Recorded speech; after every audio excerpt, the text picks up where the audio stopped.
Halo semuanya, Assalamualaikum warahmatullahi wabarakatuh. Hari ini kita akan belajar tentang pemasaran dan evaluasi produk kerajinan.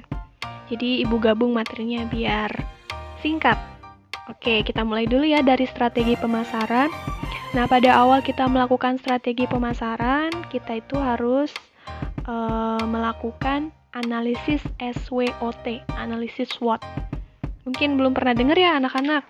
Nah, analisis SWOT ini dilakukan untuk memaksimalkan usaha dari yang kita miliki. Nah, SWOT itu apa sih? S itu strength atau kekuatan. Jadi, itu mencakup tentang keunggulan dari usaha kita, kemampuan kita, sumber daya, intinya itu berkaitan dengan internal usaha. Yang kedua yaitu W atau weakness, merupakan kelemahan.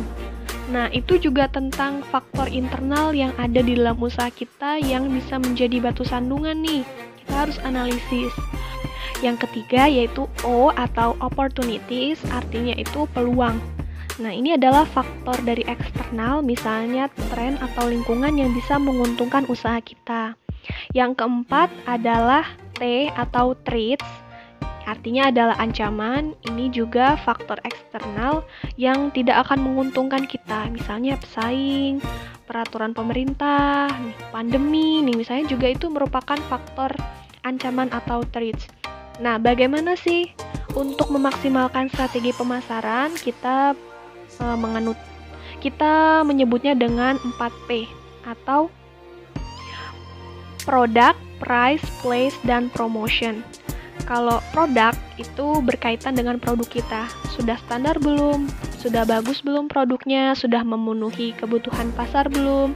Sudah memenuhi keinginan pasar atau belum? Nah, itu strateginya jadi produk. Jadi membuat produknya yang menarik dan juga sedang dibutuhkan. Yang kedua adalah price. Nah, price ini tentang penentuan harga produk. Kenapa? Karena ini sangat penting. Misalnya nih, kalian mau beli online aja, ada satu barang yang satu harganya misalnya 5.000, yang satu 5.200, yang satu 4.900. Pasti kalian mempertimbangkan dari segi harganya dulu nih, dari yang termurah sampai yang termahal. Kenapa? Karena walaupun beda sedikit saja, itu bisa menarik perhatian konsumen. Makanya strategi dari pemasaran tuh, harga tuh sangat penting. Jadi, ketika orang membeli dengan harga yang lebih murah, tapi kualitasnya bisa oke, kenapa enggak? Nah, kenapa itulah harga itu sangat penting. Yang ketiga, yaitu place atau tempat. Nah, ini terkait dengan lokasi pemilihan usaha yang strategis. Ini salah satu faktor yang mempengaruhi kesuksesan dari pemasaran suatu usaha juga. Nah, untuk memilih tempat yang strategis itu misalnya mudah dijangkau konsumen, dekat dengan sumber daya yang kita butuhkan untuk memproduksi barang. Walaupun kita sekarang tidak terpatok pada lokasi offline ya, online juga penting tuh, memilih e-commerce yang baik, memilih media sosial yang baik untuk berpromosi, itu juga hal yang penting loh. Misalnya nih, ketika target pemasaran kita itu kebanyakan remaja yang menggunakan Instagram, kalau kita menggunakan penjualannya menggunakan Facebook, cocok nggak? Nggak cocok kan? Nah, jadi pemilihan place dalam offline maupun online tuh sangat penting loh, nak. Yang terakhir adalah promotion atau kegiatan promosi. Nah, kegiatan promosi ini penting. Kenapa? Kalau nggak ada promosi, siapa yang mau tahu usaha kita? Jadi, promosi ini fungsinya untuk meningkatkan penjualan. Kalau peningkatan penjualan sudah terjadi, maka keuntungan kita bisa maksimal. Tapi kalau kita nggak promosi, nggak ada yang beli, kira-kira kita dapat untung nggak? Nggak kan?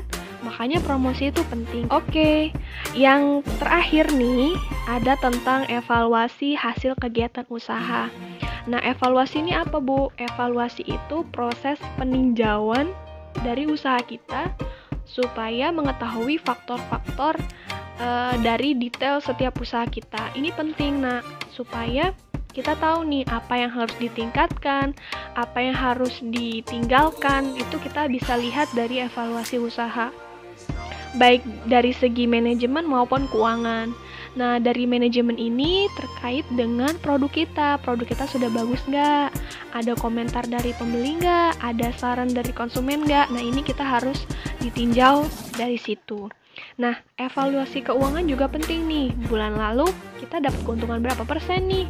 Nah, untuk bulan depan bisa ditingkatkan atau bagaimana? Nah, itu dilakukan di proses evaluasi usaha. Jadi, evaluasi usaha ini penting supaya usahanya bisa dilihat hambatan maupun peluang yang dapat terjadi. Oke, hari ini sampai di sini dulu. Jangan lupa like, komen, dan juga subscribe channel Ibu ya. Jika ada pertanyaan, boleh komen di kolom komentar. Sampai bertemu di pertemuan selanjutnya. Wassalamualaikum warahmatullahi wabarakatuh.